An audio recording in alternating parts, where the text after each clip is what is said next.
নমস্কার বন্ধুরা, জয়ন্তীর কিচেনে আপনাদের সকলকে স্বাগত জানিয়ে আজ আবারও চলে এসেছি নতুন একটা রেসিপি নিয়ে। সেটি হলো একটা পটলের রেসিপি। যারা পটল একদমই পছন্দ করেন না খেতে, তারা একবার এইভাবে বানিয়ে দেখতে পারেন। আশা করি আপনাদের ভালো লাগবে। ভাত, রুটি, পরোটা যে কোনো খাবারের সাথেই আপনারা এই রেসিপিটি বানিয়ে দেখতে পারেন। আসুন তাহলে শুরু করা যাক এই রেসিপিটি। প্রথম থেকে শেষ পর্যন্ত ভিডিওটি দেখার জন্য অনুরোধ রইল। আমি এখানে 500 গ্রাম পটল নিয়ে নিয়েছি। এবার আমি ভালো করে ধুয়ে নিলাম। ধুয়ে উপরের খোসাটা হালকা করে ছুরি দিয়ে ছুলে নিয়েছি। এবার আমি ছুরি দিয়ে দুটো পটলের দুদিকটা এইভাবে কেটে নিচ্ছি।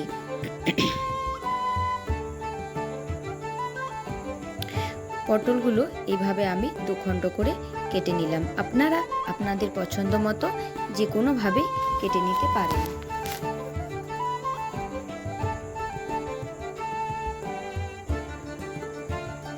প্রত্যেকটা পটলে আমার কাটা হয়ে গেছে। এবার আমি পটলের মধ্যে পরিমাণ মতো লবণ দিয়ে দিলাম। আর এখানে আমি 1 চামচ মতো সরষের তেল দিয়ে দিলাম। লবণ এবং তেল ভালো করে পটলের মধ্যে মাখিয়ে নিচ্ছি।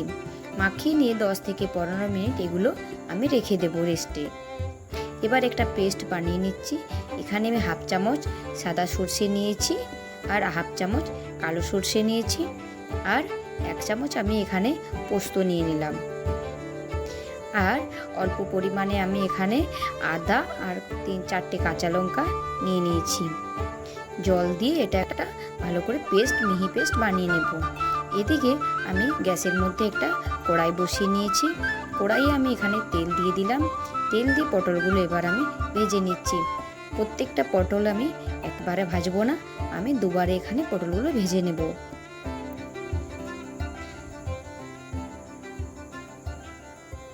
লো টু মিডিয়াম ফ্লেমে পটলগুলো আমি ভেজে নিচ্ছি। এপিট ওপিট উল্টে ভালো করে ভেজে নিয়েছি। পটলগুলো ভাজা হয়ে গেছে। এবার একটি পাত্রে পটলগুলো তুলে নিচ্ছি। এইভাবে সবকটা পটল আমি ভেজে নিচ্ছি। এবার ওই তেলের মধ্যে গোটা জিরে ফোড়ন দিয়ে দিলাম। আর এখানে আমি গোটা গরম মশলা দিয়ে দিলাম, লবঙ্গ, এলাচ, দারচিনি আর 2টো শুকনো লঙ্কা দিয়ে দিলাম। আর এখানে আমি একটু হলুদ দিয়ে দিলাম তেলের মধ্যে। একটু নাড়িয়ে চাড়িয়ে নিয়েছি। তারপর আমি যে পেস্টটা তৈরি করে রেখেছিলাম, পেস্টটা আমি তেলের মধ্যে দিয়ে দিলাম। লো ফ্লেমে আমি ভালো করে মশলাটা কষিয়ে নিচ্ছি। অল্প পরিমাণে লবণও অ্যাড করলাম, আর আমি অল্প পরিমাণে চিনিও দিলাম। চিনিটা অপশনাল, আপনারা দিতেও পারেন আবার নাও পারেন। এবার আমি এখানে অল্প জিরে গুঁড়ো দিয়ে দিলাম, আর এখানে আমি লাল লঙ্কার গুঁড়ো অল্প ব্যবহার করছি। মশলাটা আবারও আমি ভালো করে কষিয়ে নিচ্ছি। বাটিটা ধুয়ে আমি একটু জল দিয়ে দিলাম। মশলার বাটিটা জল দিয়ে ভালো করে আবারও কষিয়ে নিচ্ছি। দেখুন তেল ছেড়ে এসেছে। এই তেল ছাড়া অবস্থায় আমি এখানে পরিমাণ মতো জল দিয়ে দিচ্ছি। জলের পরিমাপটা আপনারা যেরকম গ্রেভি পছন্দ করবেন সেই অনুযায়ী জলটা দেবেন। আমি এখানে একটু গরম জলই ব্যবহার করেছি। যখনই এইভাবে ফুটে আসবে তখনই আমি ভেজে রাখা পটলগুলো দিয়ে দেব। পটলের এই রেসিপিটি আমি কিন্তু একটু মাখা মাখা অবস্থায় নামাবো। খুব বেশি ঝোল কিন্তু আমি করব না।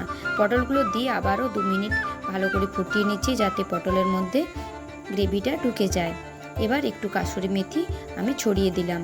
ব্যাস, আমার তৈরি হয়ে গেল পটলের এই দুর্দান্ত স্বাদের রেসিপিটি। এবার আমি কড়াই থেকে তুলে নেব। যদি আমার এই ভিডিওটি আপনাদের ভালো লেগে থাকে তাহলে ভিডিওটি প্লিজ লাইক, কমেন্ট এবং শেয়ার করবেন। এবং আপনাদের সাথে আমার আরও দেখা হবে পরবর্তী কোনো রেসিপি নিয়ে।